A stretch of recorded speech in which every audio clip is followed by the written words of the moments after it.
Malam dan salam sejahtera untuk kita semua yang terhormat Bapak Wakapolresta Serang Kota dan rekan-rekan media yang kami cintai.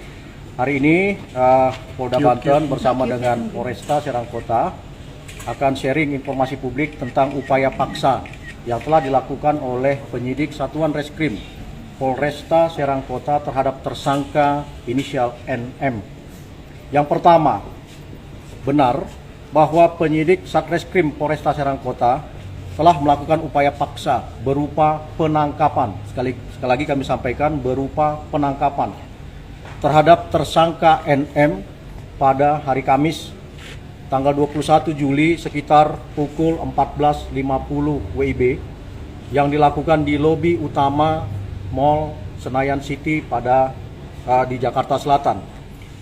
Kemudian upaya paksa ini langsung dipimpin oleh Kasat Reskrim Polresta Serang Kota, AKP David Adi Kusuma, dan sebagaimana diketahui bahwa Kasat Reskrim juga membawa 3 personil Polwan karena yang ditangkap adalah seorang wanita dan dilaksanakan secara persuasif. Kami ulangi, pelaksanaan kegiatan penangkapan dilaksanakan secara persuasif dengan terlebih dahulu penyidik menunjukkan identitasnya dan menunjukkan surat perintah tugas serta surat perintah penangkapan untuk kemudian meminta tersangka NM masuk ke dalam mobil, dan sudah sama-sama kita ketahui bahwa tersangka NM sekarang berada di dalam ruangan penyidik.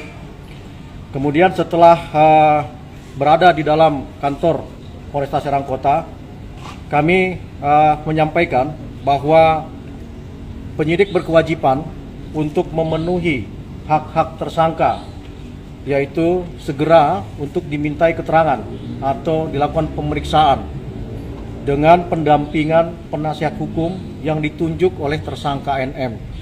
Dalam posisi hari ini, malam ini, penyidik masih menunggu kehadiran dari penasihat hukum yang ditunjuk oleh saudari NM dan melanjutkan proses penyidikan secara profesional dan prosedural hingga proses penyidikan ini dapat memberikan kepastian hukum.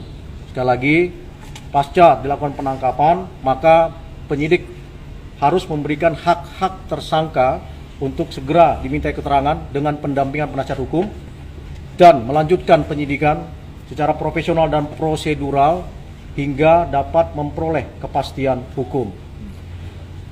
Flashback, sebagaimana kami sudah menginformasikan kepada publik bahwa penyidik telah melayangkan surat panggilan terhadap tersangka NM pada Senin 20 Juni lalu untuk dimintai keterangan atau untuk diperiksa sebagai tersangka pada hari Jumat tanggal 24 Juni.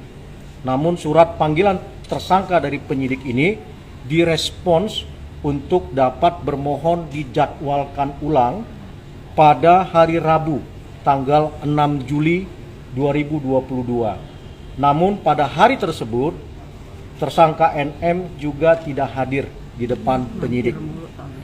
Kemudian flashback juga, kami sudah informasikan bahwa penyidik Satreskrim Polresta Serang Kota juga telah mengirimkan berkas perkara dengan dugaan tindak pidana ITE, informasi dan transaksi elektronik, dan pencemaran nama baik sebagaimana dimaksud dalam pasal 45 dan pasal 51 Undang-Undang ITE yang juga dilapis dengan pasal 311 KUHP. Pengiriman berkas telah dilakukan pada Selasa tanggal 12 Juli lalu dan ditindaklanjuti dengan